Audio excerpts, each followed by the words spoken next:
আমারই মাসি হ্যাঁ। রাধা রানী বিশ্বাস হাঁস খেয়ে যাও বললাম, উনি কিন্তু চট করে রাজি হয়ে গেলেন যে হাঁস আমাকে খাওয়াবেন। খুব ভালো মানুষেরা। হ্যালো ভিউয়ার্স, কেমন আছেন? চলে আসলাম আপনাদের নিয়ে আজকে আরেকটা বরিশাল জেলার ডিপ অজপাড়াগাঁয়ের একটা ছোট্ট গ্রামে। গ্রামটা খুব সুন্দর, আমি অনেকক্ষণ বেরিয়েছি, আমার কাছে ভালোই লেগেছে। আর এই গ্রামটা মূলত হিন্দু অধ্যুষিত এলাকা, তবে কয়েক বাড়ি খ্রিস্টানও আছে, তাদের বাড়িতেও গিয়েছিলাম, ভালোই লেগেছে। কেমন আছে হিন্দু সম্প্রদায় বাংলাদেশে এটা দেখার জন্যে প্রত্যেক সময় আমি আপনাদের বিভিন্ন ডিস্ট্রিক্টে নিয়ে যাই, তাই আজকে এখানে চলে এসেছি। আমার সঙ্গেই থাকুন, ভালো লাগবে। এটা একটা হিন্দু বাড়ি, আর এই বাড়ির যে গৃহকর্ত্রী উনি আছেন, তার ছেলেও আছেন। নমস্কার, নমস্কার। কেমন আছেন আপনি? কেমন আছেন? আমি ভালো আছি। ভালো আছেন? হ্যাঁ। কি নাম আপনার? আমার নাম সঞ্জিতা বারই। সঞ্জিতা বাড়ি। হ্যাঁ। তো এখানে কি আপনার জন্মই কি এখানে? না, আমার এখানে তো জন্ম না, আমার তো বাবারই। না, শ্বশুর বাড়ি আমার এটা।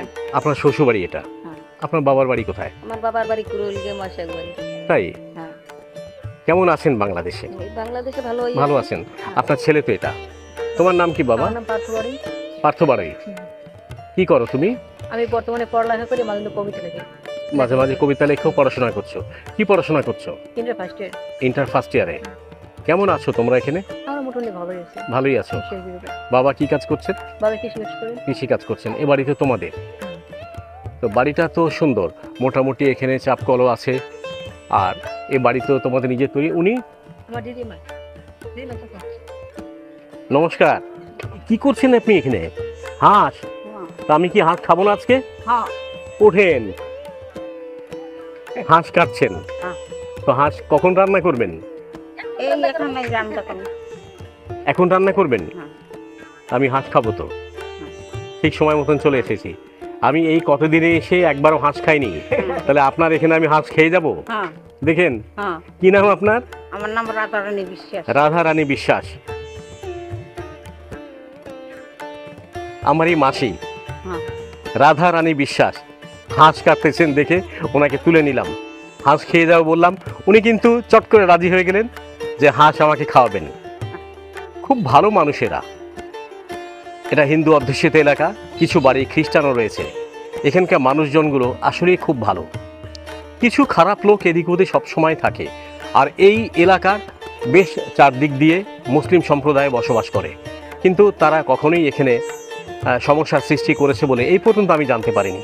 কি মনে হয় এখানে যারা এদিক ওদিকে মুসলিম আছে তারা কখনো কোনো সমস্যা করতে আসছিল? আসে নাই? আসে না। তো এই নম্বর এলাকায় তো হ্যাঁ। এতটা মানে দূরে দূরে আর কি শুনি আমরা টের পাই। কিন্তু মানে তারা এখানে আসেনি কোনো সমস্যা করতে। এখানে আসে। তো আমরা যে শুনি মুসলিম সম্প্রদায় সমস্যা করে, আসলে তো আমি কোথাও গিয়ে দেখিনি। আপনারা কি এরকম পাচ্ছেন? মনে হয় না। না, এরকম পাই নাই কেন? আমাদের এখানে তো খ্রিস্টান আছে, হিন্দু আছে, মানে চাকবান্ধা তো, হ্যাঁ। এর জন্য আমাকে কোনো সমস্যা হয় না। সমস্যা হয় না। আচ্ছা, আমার এই বৌদির কাছেও শুনলেন যে এখানে চারদিকে মুসলিম সম্প্রদায় বসবাস করে, খ্রিস্টান সম্প্রদায়, তো তারা কখনোই এখানে কোনো সমস্যার সৃষ্টি করতে আসেনি।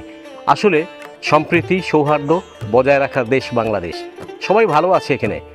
কিছু অন্য দেশের মিডিয়া এটা প্রচার করে যে বাংলাদেশে সব অশান্তিতে, আসলে কিন্তু এরকম কিছু নয়। ভালো আছে হিন্দু সম্প্রদায় বাংলাদেশে। দেখা হবে আরেকটা ভিডিওতে। ভালো থাকুন, সুস্থ থাকুন। আগামীতে আরেকটা ভিডিওতে আমার সঙ্গেই থাকুন।